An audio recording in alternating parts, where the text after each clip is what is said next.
नमस्ते छात्रों। आज हम कक्षा 10वीं का पाठ्य पुस्तक जो कुछ है हिंदी का लोकवाणी, इस लोकवाणी का पाठ्यांश देख रहे हैं। पाठ्यांश तीसरा है सफर का साथी और सिरदर्द। लेखक है रामनारायण उपाध्याय जी। इनकी रचना आज हमें देखना है।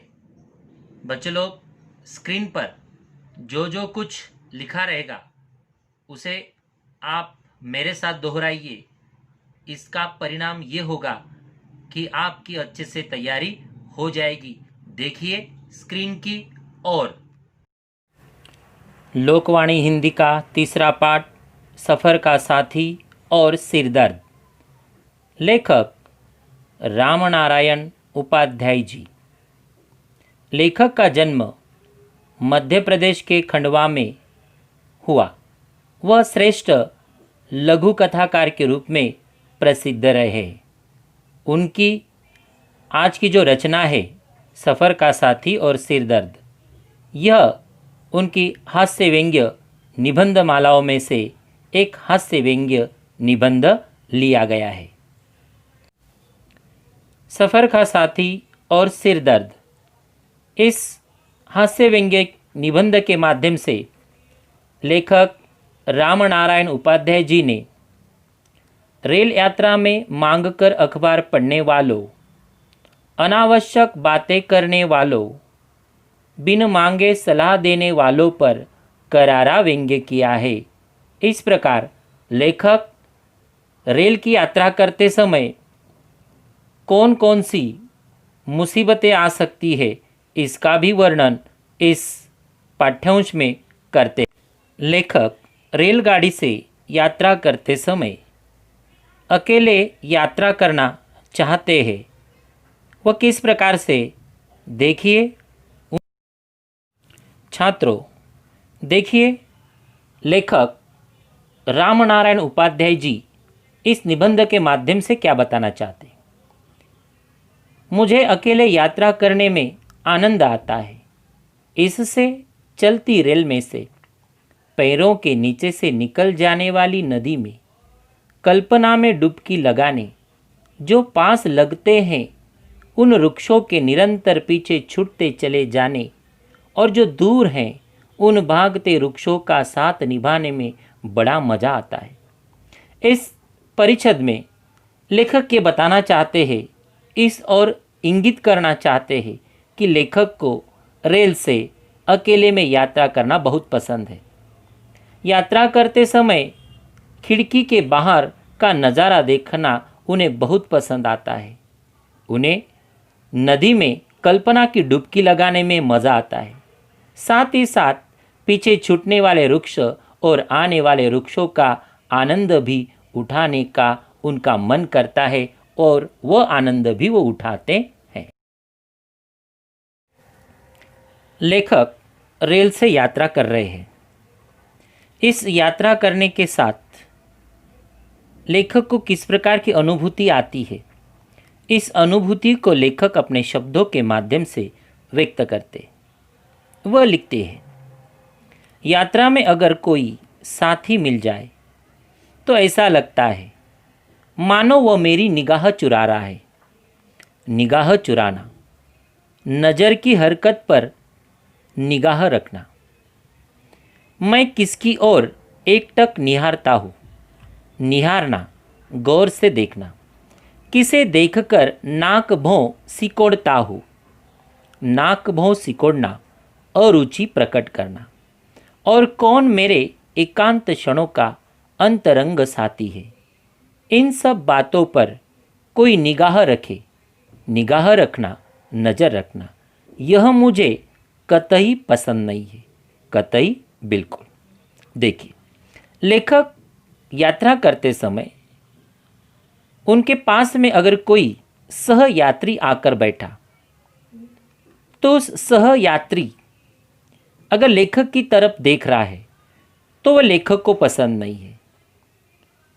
वह सहयात्री लेखक के मन में कौन है लेखक किसकी ओर एकटक देख रहे हैं और लेखक किसे देखकर अप्रसन्नता प्रकट कर रहे हैं, इन सभी बातों को देखता होगा या देखता रहे तो ये बात लेखक को बिल्कुल भी पसंद नहीं आती। निबंध के आगे लेखक बताना चाहते हैं, क्या बताना चाहते हैं? देखिए, प्राकृतिक दृश्य खिड़की के बाहर से देखते समय किस प्रकार से उन्हें आनंद मिलता है, इस आनंद का वर्णन लेखक अपने शब्दों में करते हैं। देखिए उनके शब्दों में, कभी कभी जब रेल की खिड़की से बाहर झांककर दूर के दृश्य किसी प्राकृतिक मनोरम दृश्य को देखना चाहता हूँ, जैसे सूर्योदय और सूर्यास्त, तभी मेरी दृष्टि उचटकर किसी वृक्ष की डाली पर टिकाए बच्चों को देखने में जा उलझती है।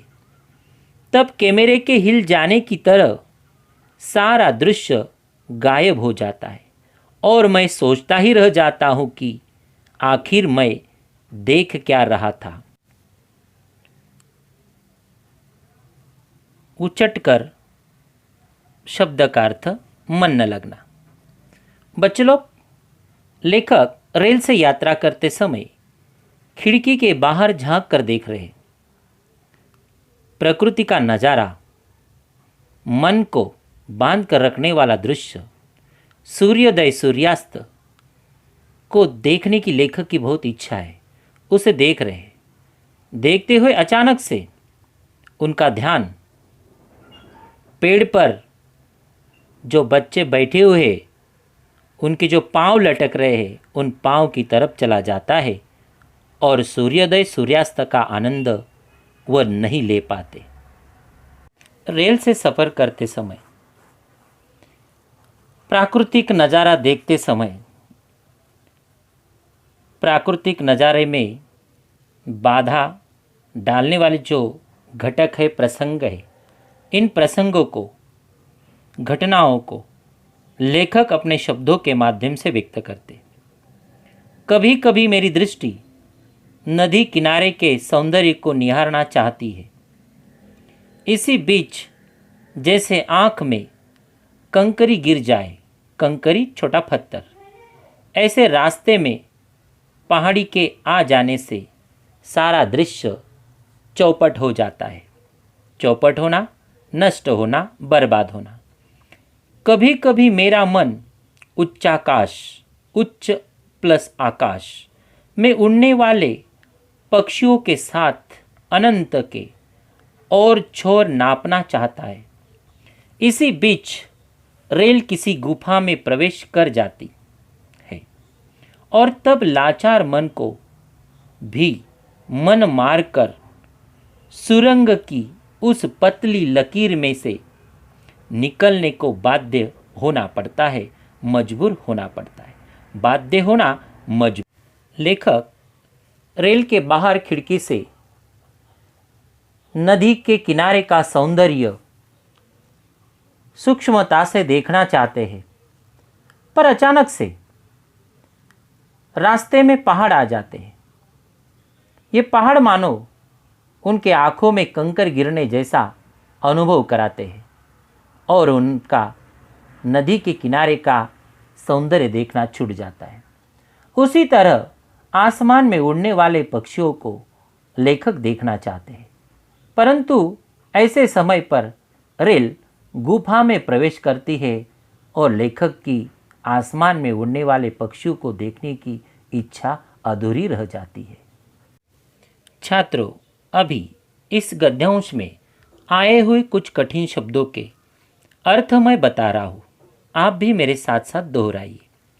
कल्पना, कोई नई बात सोचना, निरंतर, लगातार, साथ निभाना, साथ देना, निगाहें चुराना, नज़र की हरकत पर निगरानी रखना, एकटक, बिना पलक झप। अगले शब्द, निहारना, गौर से देखना, मनोरम, मन को लुभाने वाला, उचटना, मन का ना लगना, चौपट, तबाह, नष्ट, अनंत, असीम, लाचार, मजबूर। बाध्य शब्द का अर्थ भी है मजबूर। बच्चों लोग, अभी हम कुछ महत्वपूर्ण कृतियों को देखते हैं। पहली कृति, लेखक को किस में आनंद आता है? अकेले यात्रा करने में। छात्रों, अगली कृति देखिए। आप मेरे साथ साथ दोहराइए ताकि परीक्षा की दृष्टि से तैयारी हो सके। लेखक को अकेले यात्रा करते समय इनमें मज़ा आता है। चलती रेल में से नीचे नदी में कल्पना में डुबकी लगाने में, पास वाले वृक्षों के निरंतर छूटते जाने में, दूर के भागते वृक्षों का साथ निभाने में लेखक को मज़ा आता। अगली कृति, यात्रा में मिलने वाला कोई साथी लेखक की इन बातों पर निगाह रखता है। वे किसकी ओर एकटक निहारते हैं? वे किसे देखकर नाक भौं सिकोड़ते हैं?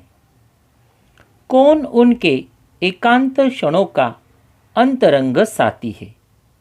इस प्रकार से यात्रा में मिलने वाले जो साथी है वह साथी लेखक पर निगाह रखते हैं, ध्यान रखते हैं। बच्चों लोग, अगली कृति देखिए। एक शब्द में उत्तर लिखो में। सूर्य का उदय होना, सूर्योदय। सूर्य का अस्त होना, सूर्यास्त। अगली कृति जो 1 अंक अथवा 2 अंक के लिए आ सकती है। प्राकृतिक मनोरम दृश्य को देखते समय आने वाली बाधा, बाधा रुकावट। 1. डाली पर पांव टिकाए बच्चों को देखना, रास्ते में पहाड़ी का आना, रेल का किसी गुफा में प्रवेश करना। इस प्रकार लेखक जब प्राकृतिक दृश्य देख रहे थे, उस दृश्य को देखते समय उनके आंखों के सामने ये बाधाएं आ गई और लेखक प्राकृतिक दृश्य का आनंद उठा नहीं। अगली कृति, लेखक ने खिड़की के बाहर झांक कर यह देखा। 1. सूर्योदय और सूर्यास्त। 2. नदी के किनारे का सौंदर्य। 3. आकाश में उड़ने वाले पक्षियों को देखना। इस प्रकार लेखक ने खिड़की के बाहर प्राकृतिक सौंदर्य को देखा। गद्यांश में आए निम्न अर्थ वाले शब्द असल में 1 अंक के लिए पूछे जाने वाली ये कृति है। पेड़, वृक्ष, नजारा, दृश्य, पैर, पाँव, बालक, बच्चा, आँख, निगाह, पत्थर, कंकर, सरिता, नदी, शाखा, डाली, रेखा, लकीर। गद्यांश में आए शब्द युग्म। नाक, भौं, कभी कभी। बच्चे लोग, अभी देखते हैं 2 अंक की कृति। स्वमत लेखन। रेल से यात्रा करते समय प्राकृतिक दृश्य को देखने का आनंद, इस विषय पर आपको स्वमत लेखन करना है। कुछ मुद्दे मैं आपको बता रहा हूँ, वो मुद्दे अगर आप दोहराते हैं तो आपकी अच्छे से तैयारी हो जाएगी। देखिए, रेल यात्रा करते समय आप किस प्रकार से कुदरत का आनंद उठा सकते हो। पहला मुद्दा, खिड़की के बाहर देखने में बहुत मज़ा आता है। रेल में बैठे बैठे पेड़ पौधों, हरे भरे खेतों, पकी फसलों, पशुओं तथा आसमान में उड़ने वाले पक्षियों का आनंद लिया जा सकता है। पर्वत श्रृंखला, बहती नदी, पठारी प्रदेश, जैव विविधता, भागते हुए वृक्ष आदि का आनंद हमें सफ़र करते समय मिलता है।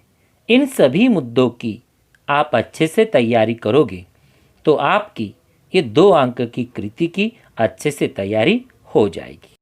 छात्रों, सफ़र का साथी और सिरदर्द इस पाठ का अगला हिस्सा हम देखेंगे अगले वीडियो में। तब तक के लिए धन्यवाद।